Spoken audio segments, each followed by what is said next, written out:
Hello everyone, I'm back with another beautiful story. ఇప్పుడు మనం translate చేయబోయే స్టోరీ ప్రజెంట్ జనరేషన్కి చాలా బాగా సూట్ అవుతుంది. ఈ రోజుల్లో పిల్లలకి స్వేచ్ఛ అంటే ఎంత ఇష్టం అంటే, ఏ రిస్ట్రిక్షన్స్ లేకుండా వాళ్ళు ఏది కోరుకుంటే అది ఇస్తే చాలు. ఫోన్ అని, టీవీ అని, వాళ్ళు ఏది కోరుకుంటే అది ఇచ్చేస్తే పేరెంట్స్ మంచివాళ్ళు అవుతారు, లేకపోతే చెడ్డవాళ్ళు అవుతారు. ఇది తప్పు, ఇది చెయ్యొద్దు అని రిస్ట్రిక్షన్ పెట్టిన వాళ్ళు చెడ్డవాళ్ళు అవుతారు ఈ రోజుల్లో. ఇది అందరికీ తెలిసిన విషయమే. ఓకే. అయితే అనవసరమైన స్వేచ్ఛ ఎలాంటి ఫలితాలను తీసుకొస్తుందో ఈ స్టోరీ ద్వారా మనం మరొక్కసారి గుర్తు చేసుకోబోతా ఉన్నాం. సో ఆలస్యం చేయకుండా పదండి స్టార్ట్ చేద్దాం స్టోరీ. ఆ స్టోరీ టైటిల్ వచ్చి ద ఫ్రీ నైటింగేల్. ఇక్కడ ఫ్రీ అంటే ఉచితం అని కాదు, ఫ్రీ అంటే స్వేచ్ఛ అని అర్థం. ఓకే. స్వేచ్ఛ నైటింగేల్, రాత్రి సమయంలో మధురంగా పాడే పక్షి అని నైటింగేల్ని తెలుగులో అంటారు. సో చక్కగా నైటింగేల్ అనుకుంటే బాగుంటుంది కదా, ఇదంతా ఎందుకు. So once there was a king who loved birds. ఒకప్పుడు, వన్స్ అంటే ఒకప్పుడు, పక్షులను ప్రేమించే రాజు ఉండేవాడంట. He use to find different species of birds and keep them in a cage. ఇక్కడ మనం నేర్చుకోవాల్సినటువంటి ఒక ఫ్రేజ్ ఉంది, ఇది యూజ్డ్ టు.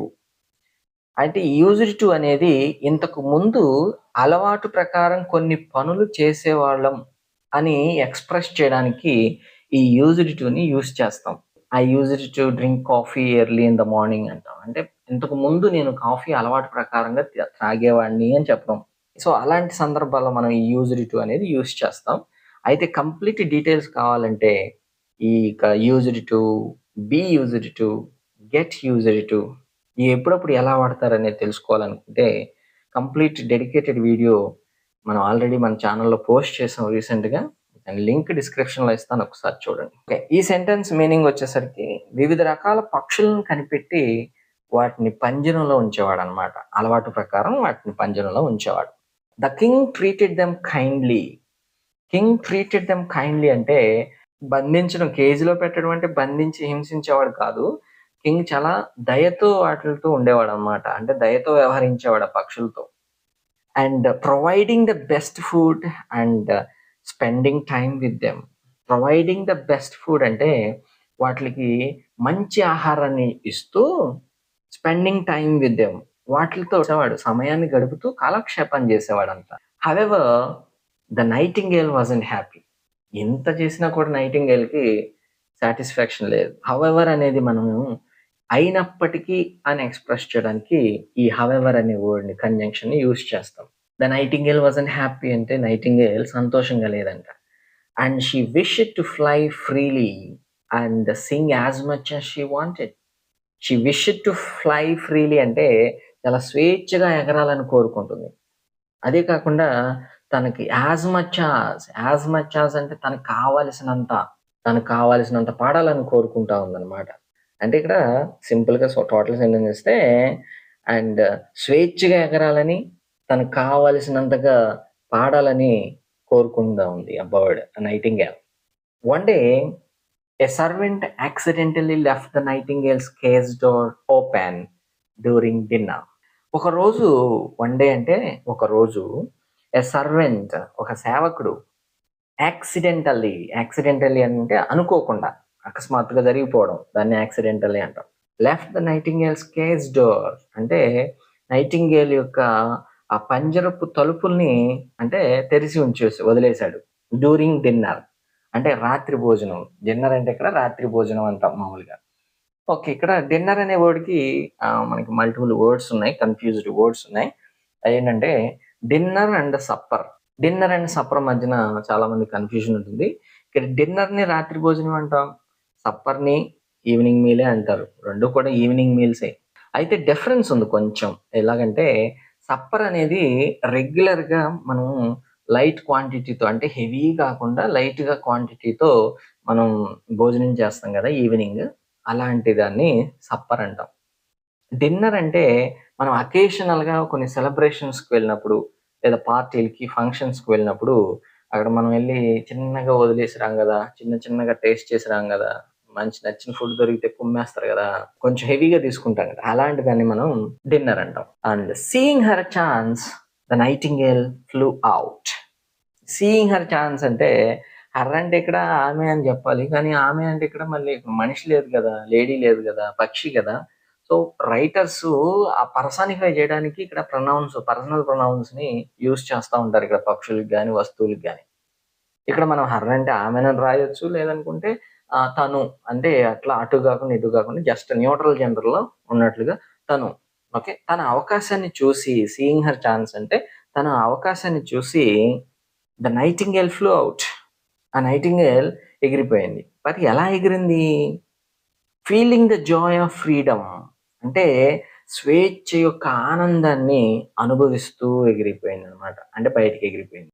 ఈ సెంటెన్స్ లో సీయింగ్, ఫీలింగ్ అనే వర్డ్స్ ఉన్నాయి కదా, వీటిని ఏమంటామంటే జెరన్స్ అని పిలుస్తారు గ్రామర్ లో, ఇంగ్లీష్ గ్రామర్ లో వీటికి జెరన్స్ అనే పేరు ఉంది.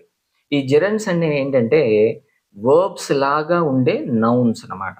వర్బ్స్ లాగా కనిపిస్తాయి, ఎందుకనంటే వీటికి ఎండింగ్ లో ఐఎన్జి అని ఉంటది. సీయింగ్ ఐఎన్జి ఉంది, ఫీలింగ్ ఐఎన్జి. అయితే మనకి న్యాచురల్ గా మనకి ఐఎన్జి ఉందంటే ఇది వర్బ్ అని, కంటిన్యూస్ టెన్స్ అని దాదాపు మాక్సిమం ఫిక్స్ అయిపోతారు. కానీ ఇది ఈ వర్డ్స్ వర్బ్ ఫార్మ్స్ కాదు. ఓకే, ఇవి జిరెంట్స్ అంటాం. వీటిని సబ్జెక్ట్ ప్లేస్ లో వాడతారు, ఆబ్జెక్ట్ ప్లేస్ లోనూ వాడతారు. ఓకే, అంటే ఒక వర్క్ గురించి చెప్పాలంటే వర్బ్ యూజ్ చేస్తాం కదా, అదే వర్క్ ని సబ్జెక్ట్ ప్లేస్ లో కానీ ఆబ్జెక్ట్ ప్లేస్ లో కానీ యూజ్ చేయాలంటే ఈ జెరన్స్ ని యూజ్ చేస్తారు. ఎలాగంటే హీఈస్ రైడింగ్ హిస్ బైక్ అని అనుకోండి, అతను ఇప్పుడు తన బైక్ ని రైడింగ్ చేస్తున్నాడు అంటే నడుపుతున్నాడు అని అర్థం. అయితే ఈ ఎగ్జాంపుల్లో రైడింగ్ అనేది వర్బ్ అండ్ ఈజ్ అనేది హెల్పింగ్ వర్బ్ అనమాట. తన బండిని నడుపుతున్నాడు అనేది ఇక్కడ కంటిన్యూస్ యాక్టివిటీ, జరుగుతున్న పనిని వర్బ్ లో చెప్పాం. అండ్ ఇంకొక ఎగ్జాంపుల్ చూస్తే riding is one of his hobbies అని అనుకోండి.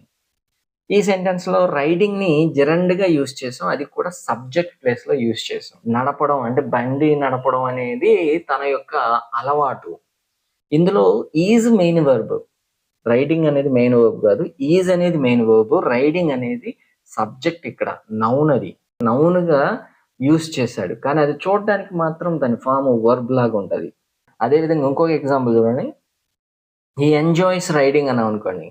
హీ ఎంజాయ్స్ రైడింగ్ అనేది రైడింగ్ అనేది ఇక్కడ ఆబ్జెక్ట్ ప్లేస్ లో యూజ్ చేస్తాం, ఎంజాయ్స్ అనేది ఇక్కడ వర్బ్. సో ఇలా డిఫరెంట్ ఫార్మ్స్ లో యూజ్ చేస్తూ ఉంటారు. జెరండ్ అనే వర్డ్స్ ని అండ్ సబ్జెక్ట్ లో వాడతారు, ఆబ్జెక్ట్ లో కూడా యూజ్ చేస్తూ ఉంటారు. And she landed on a near by tree and felt great. దగ్గరలోని చెట్టు మీద వాలి చాలా గొప్పగా ఫీల్ అయిపోతుంది అనమాట, అంటే తనకు ఏదో విడుదల జరిగినట్లుగా చాలా గొప్పగా ఫీల్ అవుతా ఉంది నైటింగేల్. బట్ సూన్, కానీ త్వరలోనే it got dark and the nightingale felt scared. Got dark and చీకటి పడిపోయింది, అండ్ దాంతో నైటింగేల్ భయపడడం మొదలుపెట్టింది. చీకటి అంటే నైటింగేల్ కి భయం అంటారా, పక్షులకు భయం అంటారా? So there is no logic in that. కానీ ఇక్కడ మనం లాజిక్స్ వెతకూడదు. సో ఆదర్ మనకి ఏం చెప్పాలనుకుంటున్నాడు, ఒక నీతి నేర్పాలనుకుంటా ఉన్నాడు, అది మాత్రమే చూడాలి. అది లాజికల్ గా అప్లై అవుతుందా, అలా జరుగుతుందా, అది ఏది కాదు మన పాయింట్ ఇక్కడ. Thunder storm began. Thunder storm, thunder అంటే ఉరుములు, స్టోమ్ అంటే బాగా గాలితో కూడినటువంటి వర్షం అని. ఇక్కడ థండర్ స్టోమ్ అంటే ఉరుములతో కూడినటువంటి వర్షం మొదలైంది. Began to shiver and felt cold. Shivering because of cold, చలి పుడుతూ ఇంకా వణకడం మొదలైంది. Now she regretted leaving her cosy home. ఇక్కడ రిగ్రెట్ అంటే ఆల్రెడీ మనం ఒకసారి చేసిన తప్పుని అది తెలుసుకున్నప్పుడు, అది తప్పు అని తెలుసుకున్నప్పుడు మనం దాని గురించి బాధపడతాం కదా, దాన్ని రిగ్రెట్ అంటాం. ఇక్కడ తను దేని గురించి రిగ్రెట్ అవుతుంది అంటే బాధపడుతుంది అంటే లీవింగ్ హర్ కోజీ హోమ్.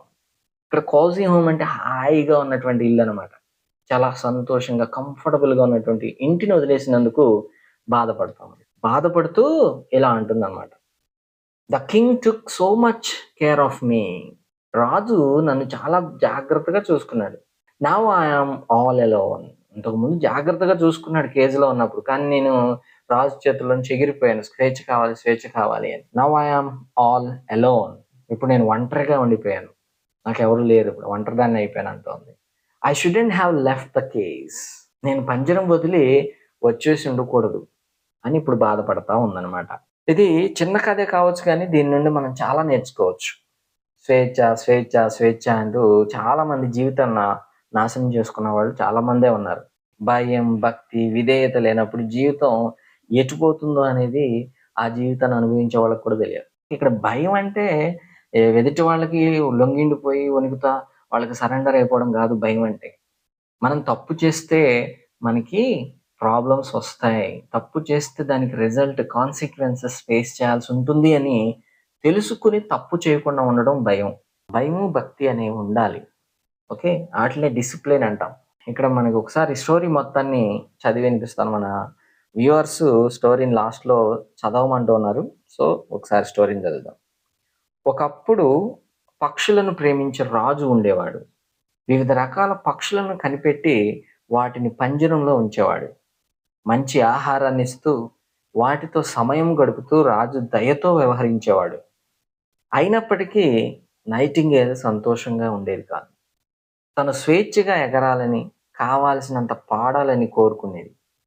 ఒకరోజు ఒక సేవకుడు అనుకోకుండా రాత్రి భోజన సమయంలో నైటింగేల్ పంజరపు తలుపులు తెరిచి ఉంచాడు. ఆమె అవకాశాన్ని చూసి స్వేచ్ఛ యొక్క ఆనందాన్ని అనుభవిస్తూ బయటకు వెళ్ళింది. దగ్గరలోని చెట్టు పైన వాలి చాలా గొప్పగా ఫీల్ అయింది. త్వరలోనే చీకటి పడింది. దాంతో నైటింగేల్ భయపడింది. ఉరుములతో కూడిన వర్షం మొదలైంది. తను చలితో వణకడం ప్రారంభించింది.